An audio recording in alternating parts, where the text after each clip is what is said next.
एक व्यक्ति ने 65,273 रुपए अपने पत्नी को दिया। शेष धनराशि को बड़े, मंझोले तथा छोटे पुत्रों में 7:4:1 के अनुपात में बांट दिया। यदि सबसे बड़े बेटे ने अपने भाइयों से प्राप्त राशि से 11,944 रुपए अधिक पाया हो तो उस व्यक्ति के पास कुल कितनी धनराशि थी? तो अब देखो, पत्नी को कितना भाग मिला? पत्नी को मिला धन। तो पत्नी को मिला धन कितना है? 65,273 रुपए ये पत्नी को मिले हैं। और हमें पता है जो बड़े बेटे को जो मिली राशि वो क्या है? ये सबसे बड़े बेटे ने अपने भाइयों से प्राप्त राशि से 11,944 रुपए अधिक पाया हो, यानी बड़े बेटे को जो राशि मिली है या बड़े बेटे ने जो राशि पाई है वो अपने छोटे भाइयों से राशि से 11,944 रुपए अधिक पाई है। तो व्यक्ति के पास कुल कितनी धन? तो हम निकालेंगे बेटों को मिला कुल धन। बेटों को मिला कुल धन। तो जब बेटों को मिला कुल धन निकालने जाएंगे तो हमें पता है बड़े भाई और छोटे भाइयों के बीच धन का अंतर जो है वो 11,944 है। तो अब इनके अनुपात का भी अंतर हम लेंगे। तो बड़े बेटे का अनुपात है 7 और छोटे भाइयों का अनुपात है 4 और 1। तो 4 और 1 जोड़ देंगे, कितना आएगा? 5। और बड़े बेटे का है 7 और 7, 5 में अंतर कितना है? 2 का। और ये अंतर राशि दी गई थी। अब हमें कुल धनराशि निकालनी है तो कुल अनुपात क्या होगा? 7 और 4 11 और 1 12, ये हो गया कुल अनुपात। 2 से हम काट देंगे इसको, तो 2 पंचे 10, 2 9 18, एक बचेगा 2 7 14, 2 दूनी 4। अब इसका 12 से गुणा करेंगे, 12 दूना 24 के 4, हाथी चला 2, 12 7 84 और 2 86 के 6, हाथी चले 8, 12 9 108, 8 116 के 6, हाथी चले 11, 12 पंचे 60 और 11 71। यानी बेटों को कुल धन कितना मिला है? 71,664 रुपए। अब व्यक्ति के पास कुल कितनी धनराशि थी? तो उसने जो पत्नी को धन दिया, अब जो बेटों में बांटा उसी के पास टोटल धन यही था।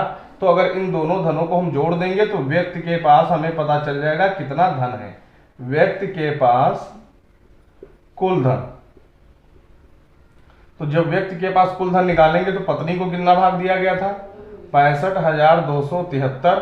और बेटों में कौन सा बटा है? 71,664। इन दोनों का सम जो आएगा वो कुल धन होगा व्यक्ति के पास। तो 4 और 3 7, 7 और 6 13 के 3, 6 2 8 है 9, 5 और 1 6 और 7 और 6 13, यानी 1,36,937 रुपए ये व्यक्ति के पास टोटल थे।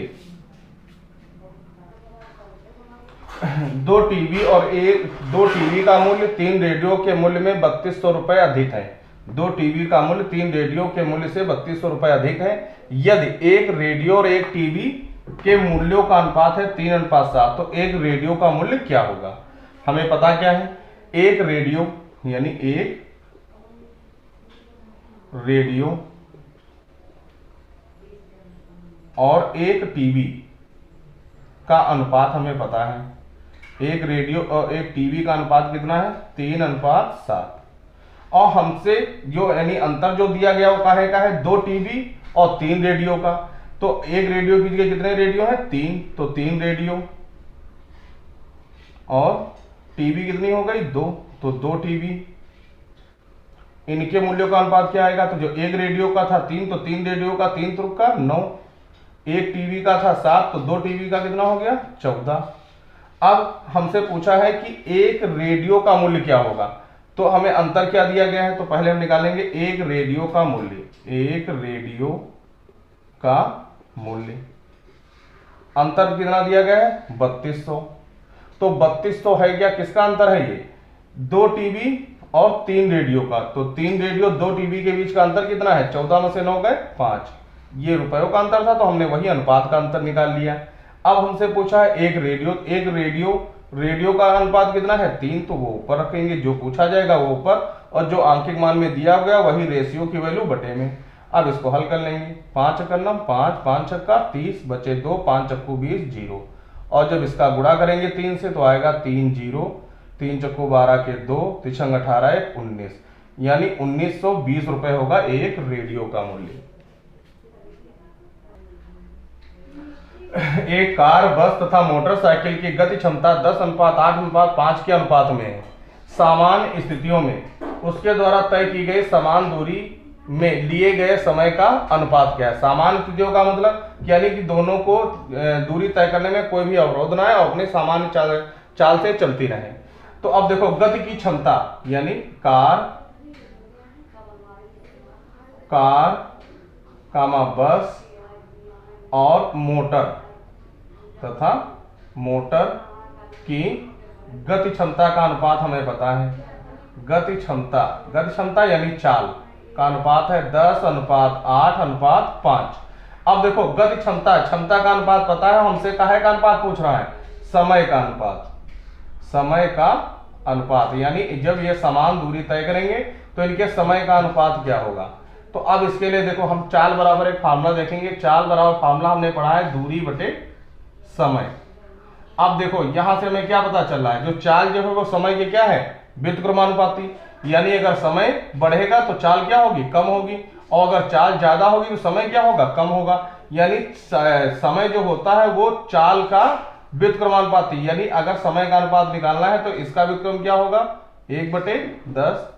8 का व्युत्क्रम क्या होगा, 1/8, और 5 का 1/5। अब 10, 8, 5 का लासा जब निकालेंगे तो इसका लासा कितना आएगा, 40। और 40 से जब इनको गुणा करेंगे तो जब 40 यहां पर इंटू आएगा तो 10 का पहाड़ा 40 में लगेगा 4 बार, 8 का पहाड़ा 40 में 5 बार, 5 का पहाड़ा 40 में 8 बार। यानी जो समय का अनुपात आएगा वो 4:5:8 होगा। किसी त्रिभुज की भुजाओं में 1/10:1/8:1/5 का अनुपात है। यदि उसका परिमाप 85 सेंटीमीटर हो तो सबसे बड़ी भुजा की माप क्या होगी। तो देखो त्रिभुज की भुजाओं में अनुपात, त्रिभुज की भुजाओं में अनुपात, भुजाओं में जो अनुपात दिया गया है वो है 1/10:1/8:1/5। अब देखो ये व्युत्क्रम में है तो हम क्या करेंगे, 10, 8, 5 का लासा निकालेंगे और इसका लासा कितना आएगा, लासा आएगा 40।